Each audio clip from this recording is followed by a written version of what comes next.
안녕하세요. 오늘도 사연살롱을 찾아주셔서 감사합니다. 서울에 사는 40대 여성이에요. 언젠가 마더라는 영화를 보다가 울컥한 적이 있어요. 영화 끝부분이던가요.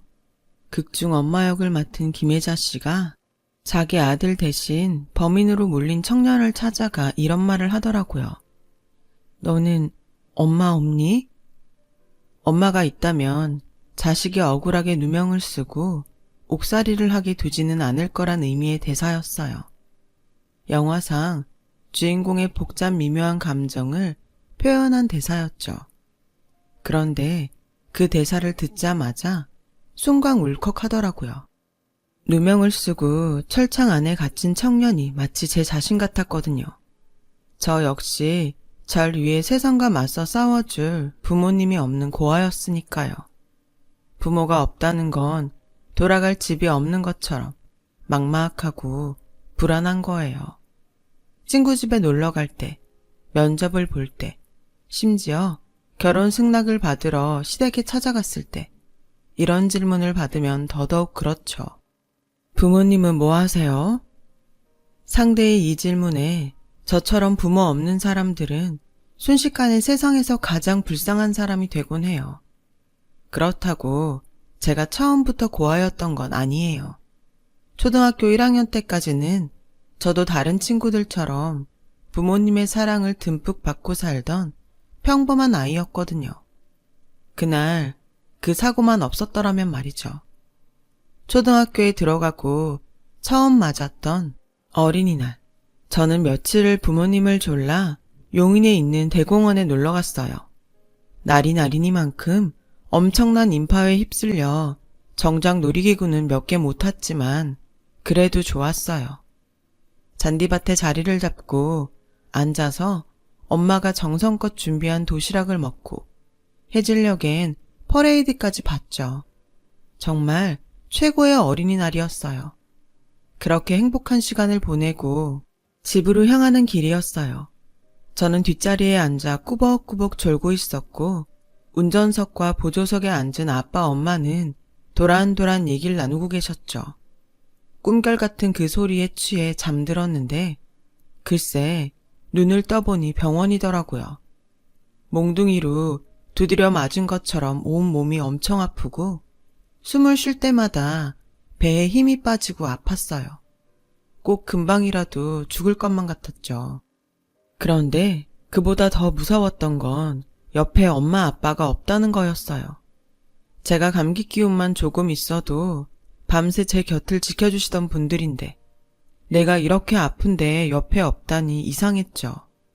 그래서 간호사 언니한테 우리 엄마랑 아빠 어딨냐고 물었더니 당황하면서 아무 말 못하더라고요. 그리곤 경찰 아저씨를 데리고 왔어요. 경찰 아저씨는 힘들게 얘기를 꺼내셨죠. 음주운전 차량과 정면 충돌을 해서 엄마 아빠가 세상을 떠나셨고 저 혼자만 살아남았다고요. 믿을 수가 없었어요. 조금 전까지 제 앞에서 도란도란 얘기를 나누던 엄마 아빠가 나만 두고 세상을 떠나셨다니요. 이건 분명 꿈일 거라고 생각했어요. 그래서 있는 힘껏 제 팔을 꼬집어 봤는데 아프더라고요.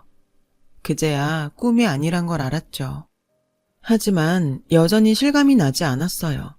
지금이라도 당장 엄마 아빠가 병실 문을 열고 들어올 것 같았거든요. 하지만 끝끝내 엄마 아빠는 오지 않았고 저는 그렇게 고아가 됐어요. 부모님 장례식이 끝나고 저는 부산에 살고 있는 고모 집에서 살게 되었어요. 고모라고는 하지만 아빠와는 배다른 남매 사이라서 지금껏 얼굴도 한번 본 적 없는 사이였죠. 경찰 아저씨들이 하는 얘기를 들었는데 아무도 저를 돌봐주겠다는 사람이 없어서 시설에 보내려고 했대요. 그때 고모가 저를 맡아주겠다고 연락을 했다고 하더라고요. 결혼도 안 한 여자가 참 대단해. 친오빠도 아니고 배다른 오빠 딸을 키우겠다고 나서다니. 그렇게 저는 난생 처음 보는 고모를 따라 부산에서 살게 되었어요. 서울 우리 집을 처분한 돈과 부모님 앞으로 예금돼 있던 돈, 그리고 사망보험금은 고모가 관리하기로 했고요. 사실 그 돈 때문에 말이 많긴 했어요. 처음엔 저를 맞지 않겠다고 했던 친척들이 거액의 사망보험금 소식을 듣고는 고모 집에 들이닥쳤거든요.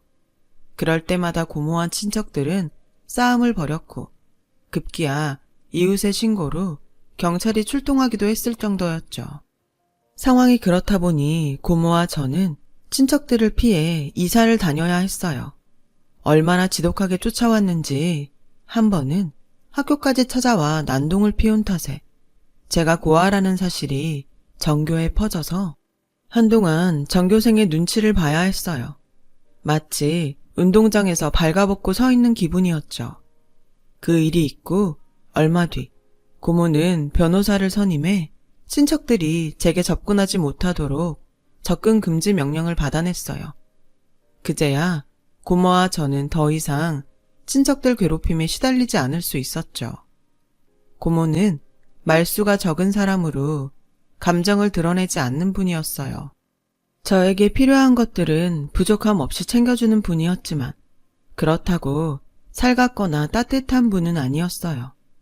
그래서 고모와 함께 살면서도 함께 대화를 나눠본 적은 거의 없어요.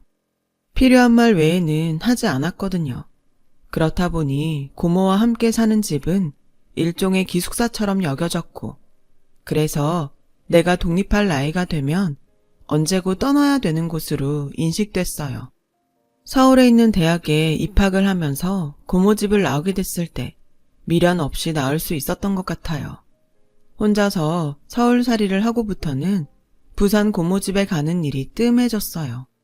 가끔 고모가 서울로 올라오긴 했지만 그저 식당에서 밥 한 끼 같이 먹고는 다시 돌아가는 시기였죠. 그러다가 제가 지금의 남편을 만나 연애를 시작하고부터는 그런 만남도 끝나고 말았고요. 남편은 제가 다니던 회사 거래처 직원이었는데 일적으로 만났다가 마음이 통해서 사귀게 되었어요. 남편은 3남매 중 장남으로 자립심이 강한 사람이었어요. 대학에 입학한 이후 학비며 용돈은 자기 힘으로 해결해 왔을 정도로요. 집안 사정이 어려워 보이진 않았지만 밑으로 동생이 둘이나 있어서 그런가 자기라도 부모님께 부담을 드리지 않으려고 애쓰는 것 같았어요. 그래서 결혼 자금을 모을 때까지 결혼을 미룰 수밖에 없었어요. 딱히 결혼이 급하지 않았던 저로서는 그런 남편을 묵묵히 기다려 주었죠. 그렇게 9년간의 연애를 끝으로 드디어 우리는 결혼을 하기로 했고 시댁에 인사를 드리러 가게 되었어요. 오랜 연애 기간 탓에 거의 며느리로 인정받던 터라 걱정은 안 했어요. 그런데 화장실 들어갈 때랑 나올 때 마음이 다르다고 막상 결혼을 앞두니 전과는 다르게 대하더라고요. 특히 시어머님이요. 난 우리 애가 너랑 결혼까지 갈 줄은 정말 몰랐다. 솔직히 부모 없는 널 받아들이는 게 나로서는 달갑지만은 않아. 어쩌겠니?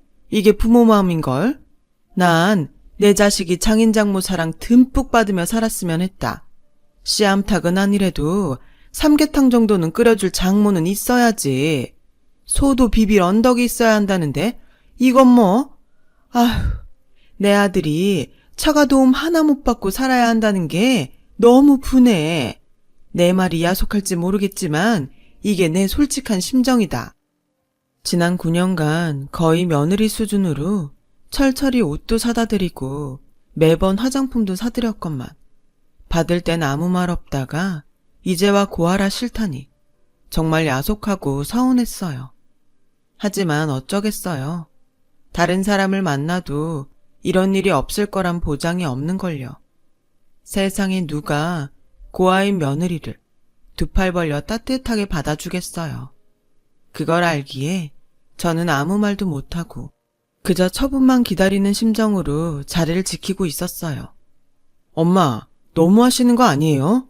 지금껏 윤정이가 엄마한테 얼마나 잘했는데 받을 땐 아무 말 없다가 이제 와 이러시는 이유가 뭐예요?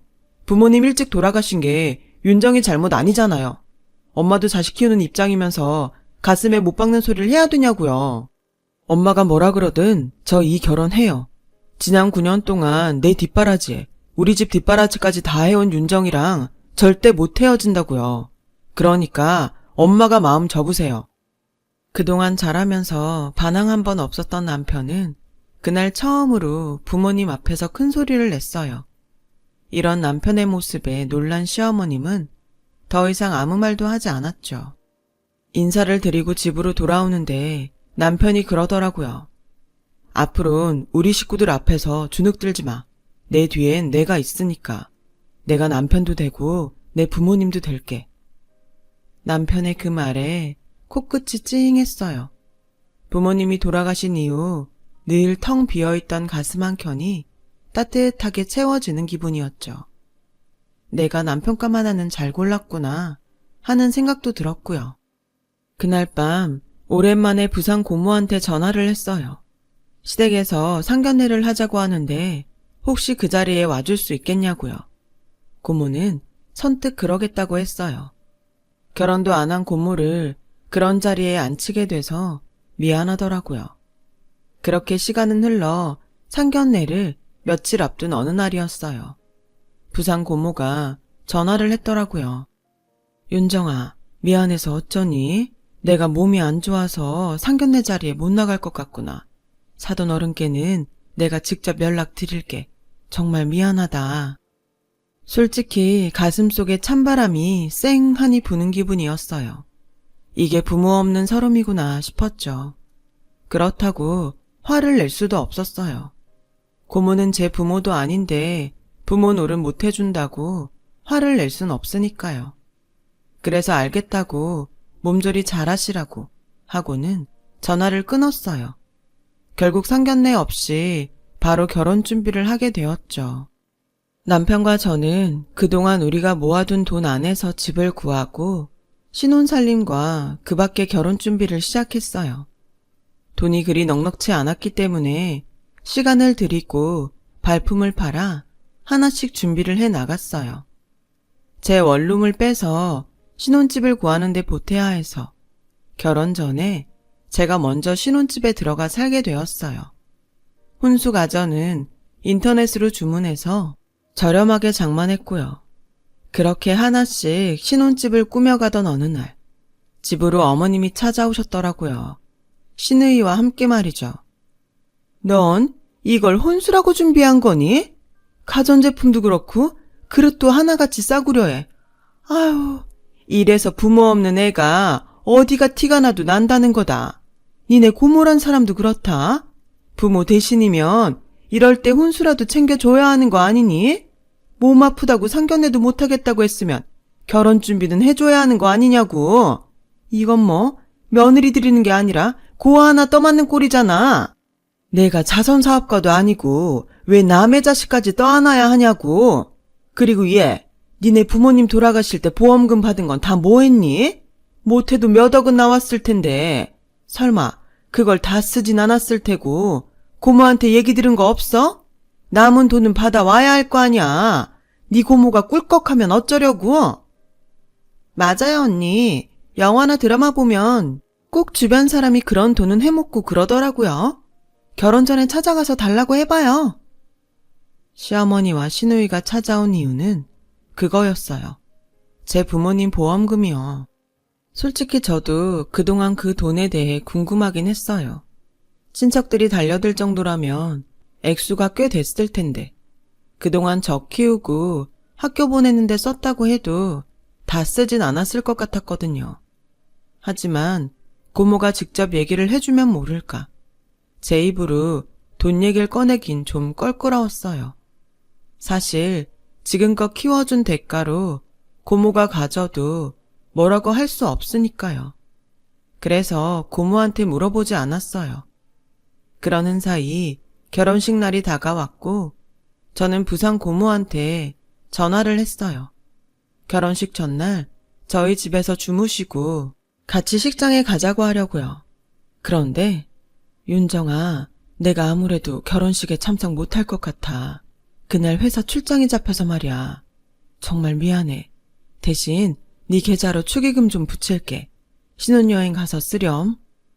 순간 나도 모르게 화가 치밀어 올랐어요.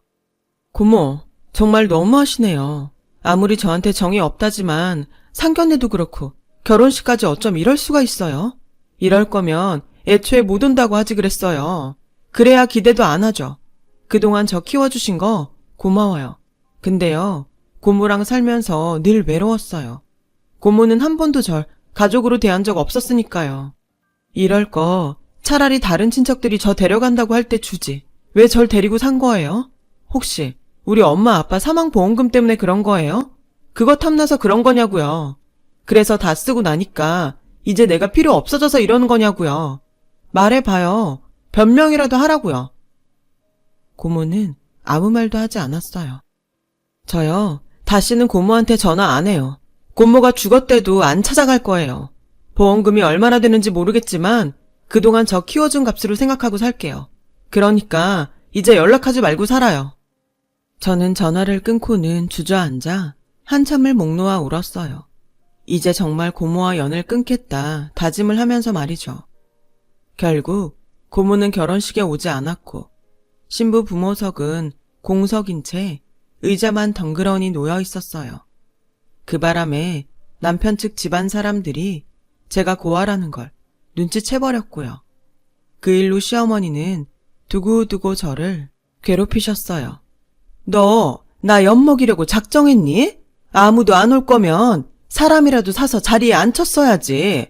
꼭 그렇게 자리 비워두고 나 고아요 사람들 앞에 드러내야 했냐고. 네 눈엔 우리 집이 우습니? 내가 그렇게 만만해 보여? 불쌍해서 고아 며느리 받아줬더니 이렇게 뒤통수를 쳐? 어머님, 정말 죄송해요. 제가 진작 챙겼어야 했는데 워낙 경황이 없어서 깜빡했어요. 제 실수예요. 이해해 주세요. 앞으로는 이런 일 없게 할게요. 그래? 그럼 약속해라. 앞으로 내 말에 고분고분 따르겠다고.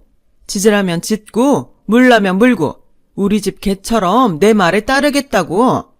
왜? 싫어? 못하겠어? 결혼식 날 봐서 알겠지만 너한테 부모가 있기라니, 하다못해 사돈의 팔촌이라도 있기라니. 네 뒷배 대줄 사람은 네 남편이랑 우리 식구들밖에 없어. 그러니까 너도 고마운 줄 알고 시댁에 충성하란 말이야. 언니, 시어머니 잘 얻은 줄이나 아세요. 세상에 어떤 시어머니가 며느리 뒷배가 돼준대요? 언니가 부모 복은 없어도 시댁 복은 있는 사람이네. 그러니까 알아서 기라고요. 나한테도 잘 좀 하고요. 시어머니와 시누이는 남편 눈을 피해 제게 막말을 해대곤 했어요. 처음엔 몇 번 이러다가 반응 안 하면 알아서 그만하겠지 했는데 시간이 지날수록 막말의 수위가 높아지더니 나중엔 말도 안 되는 요구까지 하기 시작했어요. 그런데 시누이 결혼을 앞두고는 이전과는 완전 달라졌지 뭐예요? 예, 설거지는 내가 할 테니 넌 가서 좀 쉬어. 밖에서 일하느라 힘들었을 텐데. 딸 시집 보낼 때가 되니 며느리 심정을 이해하게 된 건지 시어머니가 확 달라졌더라고요. 그런데 이런 모습이 마냥 달갑지만은 않았어요. 그간의 행동으로 보아 이러는 데는 분명 그럴 만한 이유가 있을 것 같았거든요. 그리고 제 예상은 틀리지 않았어요. 얼마 뒤 꿍꿍이를 알게 됐거든요. 예, 내가 일전에 말했던 니네 부모님 사망보험금 말이다. 그거 네 고모한테 물어봤니? 얼마나 남아있다디? 저 어머님, 그 일은 잊어주세요. 그동안 생활비며 제 학비로 들어간 돈도 꽤 되고 설사 남아있다고 해도 저 고모한테 그 돈 달라고 못해요. 그동안 절 키워주신 것만으로도 충분하니까요. 어머? 얘가 뭐라는 거니 지금? 너 그게 한두 푼인 줄 아니? 사람이 둘이나 죽었어. 가해자한테 받은 위자료도 어마어마할 거라고. 거기다 보험금에 니네 집 팔아 챙긴 돈까지 못해도 수억은 될 거다. 그걸 포기하겠다고? 너 바보 아니니? 어디 모자라니 아니냐고. 네가 못하겠다면 내가 알아서 하마. 넌 굿이나 보고 떡이나 먹어. 제 만류에도 불구하고 시어머니는 업체에 의뢰해 고모의 뒷조사를 시작했고 얼마 뒤 엄청난 결과를 듣게 되었어요. 이것 봐라. 내 이럴 줄 알았다니까. 네 고모란 여자가 부산에 건물을 가지고 있더라. 구입 연도를 보니까 너 데리고 오고 딱 1년 뒤야. 이게 뭘 의미하겠니? 은행 말단 직원인 네 고모 월급이 얼마나 한다고 수억짜리 건물을 사? 게다가 그게 지금 가격이 올라서 얼마가 됐는지 아니? 무려 50억이 넘는단다. 아우 이 도둑년. 그래놓고 입 싹 닫군? 연락도 안 하고 살아? 안 되겠다. 당장 소송 시작하자. 아니지. 그럼 시간이 걸리니까 당장 네 고모한테 전화해서 건물 팔아달라고 그래. 안 그럼 소송한다고. 솔직히 놀랐어요. 시어머니 말을 믿고 싶지는 않았지만 정황상 틀린 말은 아니었으니까요. 하지만 그렇다고 한들 고모가 저를 키워주고 대학 등록금까지 대준 사실이 변하는 건 아니었고 그 정도면 고모도 할 만큼은 했다 싶었어요. 저 그렇게는 못해요. 설사 고모가 보험금으로 건물을 샀다고 해도 그거 달라고는 못해요. 부모 없는 절 키워준 부모 같은 분이니까요. 사는 동안 고모한테 눈치 보고 산 적 없어요. 그러니까 어머님도 그 일은 그만 잊어주세요. 이게 지금 뭐라는 거야? 야, 지금 널 돌보는 건 나야. 그럼 나도 얼마간의 보상금은 받아야 하는 거 아니니? 네 고모한텐 건물도 주면서 왜 나한텐 10원 한 장 안 내놓니? 막말로 너 결혼할 때 뭐 해왔니? 부모 없는 고아라고 마음 약한 내 아들 꼬셔선 몸뚱이 하나 딸랑 들고 왔잖아. 모르면 모를까? 네 고모 건물주 된 거 아니상 나도 너한테 돈 좀 받아서 내 딸 결혼하는데 혼수랑 예단비에 보태야겠다. 그러니까 당장 가서 돈 받아와. 시어머니는 말도 안 되는 생떼를 쓰며 고모한테 가서 돈을 받아오라고 저를 들들 볶았어요. 참다 못한 저는 결국 이 일을 남편한테 얘기했고 남편이 시댁에 가서 한바탕 난리를 친 뒤에야 시어머니는 더 이상 돈 얘기를 꺼내지 않았어요. 하지만 돈 얘기만 하지 않았을 뿐 괴롭힘은 날이 갈수록 심해졌죠. 네? 아가씨 산후조리를 저보고 하라고요? 그럼 회사는 어쩌고요? 여름 휴가 있잖아. 우리 애 출산일 맞춰서 휴가 잡으면 되지. 어차피 제왕절개 할 거니까 출산일이 달라질 이유도 없고 말이다. 아휴, 딴 집들은 이럴 때 큰 며느리가 알아서 시누이 산후조리원비도 턱턱 내준다는데 이건 뭐 50억 건물도 지 고모한테 뺏기고 찍소리도 못하는 앤데 그럴 주변 머리라도 있겠어? 그러니 어쩌겠니? 네 몸이라도 써서 네 할 도리를 해야지. 안 그래? 그러니까 네 남편한테 미주알 고주알 떠들지 말고 네가 원해서 하는 걸로 하고 우리 애 산후조리 맡아서 해. 너도 나중에 애 낳을 거 아니니? 미리 예습한다 셈치고. 알았어? 지난번 일 때문에 단단히 속이 꼬인 시어머니는 이번만큼은 당신도 양보를 못하시겠다며 산후조리원비를 내놓든 몸으로 때우든 둘 중 하나를 택하라고 했어요. 말도 안 되는 요구였지만 그렇다고 모른 척할 수도 없었어요. 그렇게 벙어리 냉가슴을 앓고 있던 어느 날 밤이었어요. 자정이 넘었는데 남편 휴대폰으로 전화가 왔더라고요. 남편은 액정에 뜬 이름을 확인하곤 화장실로 들어가 전화를 받았어요. 그리고는 잠시 뒤 굳은 표정으로 나와 제게 그러더라고요. 여보, 나랑 부산에 좀 가야겠다. 자기 고모님이 방금 숨을 거두셨대. 남편의 말에 정신이 번쩍 들었어요.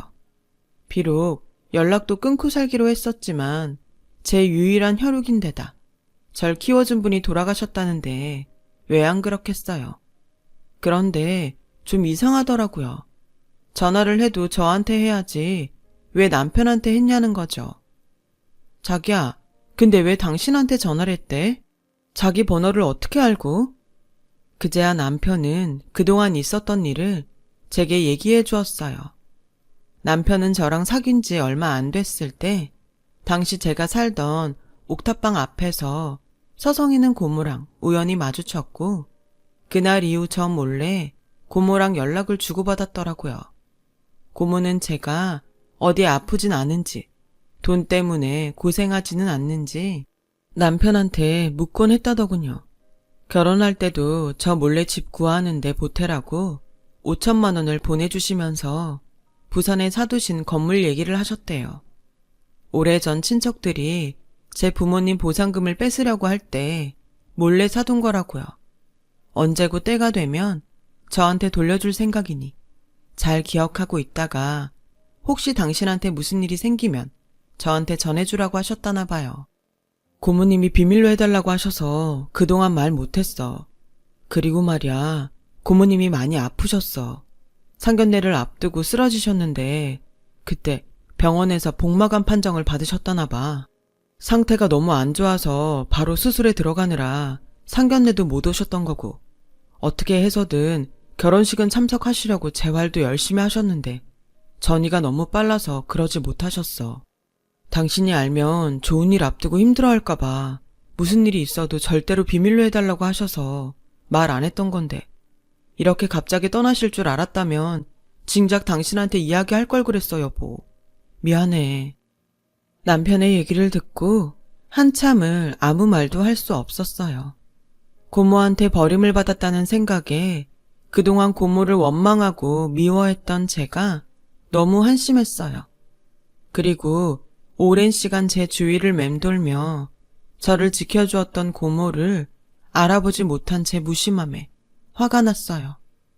한 번도 나를 진심으로 사랑해준 적 없다고 생각했는데, 그래서 부산 집을 떠날 때도 아무런 죄책감 없이 떠났었는데, 어쩌면 이게 다 이별할 때 제가 미안해하지 않도록 하기 위한 고모의 배려였다고 생각하니 눈물이 멈추지 않았어요. 그 큰 사랑을 받고도 늘 받은 게 없다고 생각했던 제가 한심했어요. 그날 남편과 함께 부산으로 내려간 저는 장례를 치른 뒤 고모가 살던 부산집을 정리하러 갔어요. 20살 봄에 떠나온 후로 단 한 번도 찾지 않았던 그 집은 내 기억 속 그대로였어요. 제가 쓰던 방은 나올 때 그대로 잘 정돈되어 있었죠. 어쩌면 고모는 제 방을 쓸고 닦으며 제가 찾아와 주길 바랬는지도 몰라요. 언제고 찾아와도 어색하지 않도록 떠날 때 모습 그대로 지켜왔던 거겠죠. 생각이 거기까지 이르자 가슴 속에서 뜨거운 무언가가 솟아올랐어요. 그리곤 하염없이 눈물이 흘러내렸죠. 그날 저는 부산 우리 집에서 고모에 대한 미안함과 그리움을 눈물에 담아 흘려보냈답니다. 장례식을 마치고 집에 돌아와 보니 시어머니가 와 계시더라고요. 아가, 정말 축하한다. 하늘이 그래도 무심하진 않구나. 널 위해 네 고모도 데려가지고. 그래, 그 건물 문서는 잘 챙겨왔니? 상속세는 얼마나 나온다디? 시어머니는 제 얼굴을 보자마자 건물 얘기부터 꺼냈어요. 그 사악한 눈빛을 반짝이면서요. 사람이라면 그러는 게 아니죠. 사람이 죽었는데 축하한다고요? 그분 저 키워주신 분이에요. 빈말이라도 고인의 명복을 빈다는 말 정도는 하셨어야죠. 어떻게 축하한다는 말을 하세요? 어머님이 그러고도 사람이에요? 왜요? 그 건물 팔아서 어머님 딸 산후조리원비 내란 말 하려고 오셨어요? 아니면 고아 며느리 받아준 대가로 한몫 단단히 챙기려고 건물 팔아달란 말 하러 오셨어요? 도대체 왜 자꾸 와서 제 속을 뒤집으세요? 따지고 보면 어머님도 고아잖아요. 근데 왜 저한테만 고아라고 막말하고 함부로 대하시는 건데요? 부모 없는 건 어머님이나 저나 똑같은데 왜 저만 괴롭히냐고요. 잘 들으세요. 앞으로 저한테 함부로 하지 마세요. 어머님이 그러시면 저도 어머님한테 함부로 할 거예요. 그리고 저희 고모 건물 눈독 들이지 마세요. 그 건물에서 나온 돈 10원 한 장도 어머님이랑 어머님 딸한테 안 갈 거니까요. 아셨어요? 저는 그동안 참았던 말을 퍼붓곤 방으로 들어왔어요. 얼마나 힘을 주고 말했는지 손가락이 바들바들 떨리더라고요. 그날 이후 더 이상 어머님은 제게 고아란 말을 꺼내지 않으셨어요. 제 말에 겁을 먹어서 그런 건 아니고 남편이 폭탄 선언을 했거든요. 한 번만 더 제 앞에서 고아 어쩌고 소리를 하면 부모 자식 간의 연을 끊고 살겠다고요. 엄마들은 나이 들면 아들 눈치를 보게 된다더니 그 말이 딱이었죠. 아무튼 일련의 사건으로 저는 하루아침에 50억대 건물주가 되었어요. 저에게 시댁의 개로 살라던 시어머니는 닭 쫓던 개가 되어선 지붕만 쳐다보는 격이 됐고요. 인생사 새옹지마라고 이렇게 상황이 역전될 줄은 몰랐네요. 오늘따라 고모 생각이 많이 납니다. 고모한테 가서 고모랑 수다 떨다 와야겠습니다. 저를 묵묵히 지켜준 고모를 위해서라도 기죽지 않고 인생 열심히 살아보려 합니다. 제 사연을 들어주셔서 감사드려요. 항상 건강하시고 행복하세요. 여러분, 사연 댓글에 응원과 현명한 조언 부탁드려요. 좋아요와 구독은 저에게 큰 힘이 됩니다. 오늘도 좋은 일 가득하세요.